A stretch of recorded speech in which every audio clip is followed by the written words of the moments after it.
guys! So for today's video, we are going to open ang mga purchase na kon sa Decathlon Iloilo. So this is also the reason why nga nagpa Iloilo gid kami guys no. Kay supposedly mabakal ko hiking shoes lang. Kay diri sa Bacolod kamahal sa mga shoes te.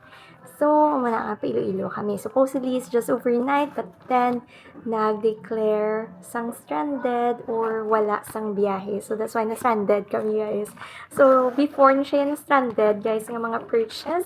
So let's go and open this. Damos akong purchase and I'm so happy. And by the way, wala ko di may nagasto guys. Kay the budget was from my client. Supposedly amo ni siyang pagkadto sa akong mga upod sa South Korea, supposedly dito to nila baklon, but kabudlay to magsigilibot because naga-snow. So ito may nabilin pa ko nga budget for my souvenirs.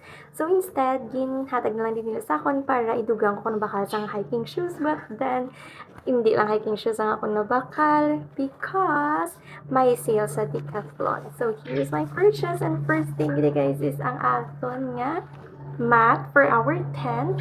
So ready na, very magaan siya guys, so hindi siya bugat kung i-dayon.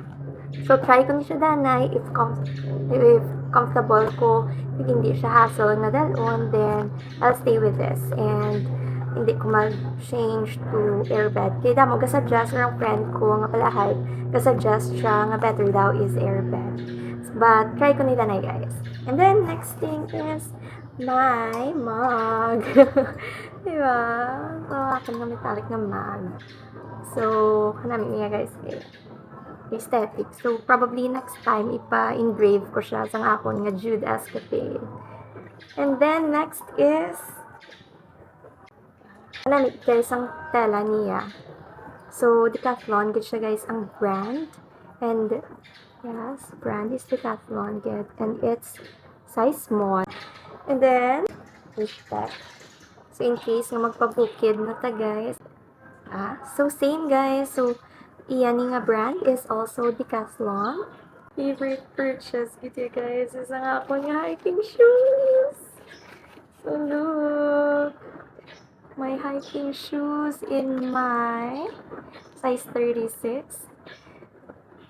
Diba pretty siya guys. So, ako din siya yung color. My earth tone color. So, very pretty siya. And ready na ta guys on to our major hike. So, thank you so much for watching.